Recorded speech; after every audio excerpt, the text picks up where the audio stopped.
e cavallino, e cavallino.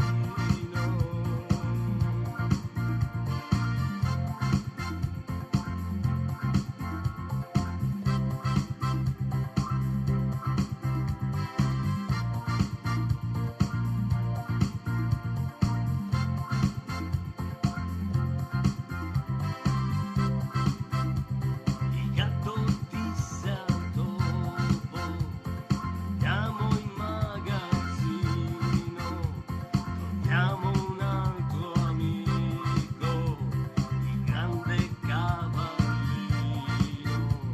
Giochiamo una giornata, giochiamo a nascondino, il topo il più furbo, più del cavallino, il topo, il topo, il topo, il topo e cavallino, e cavallino.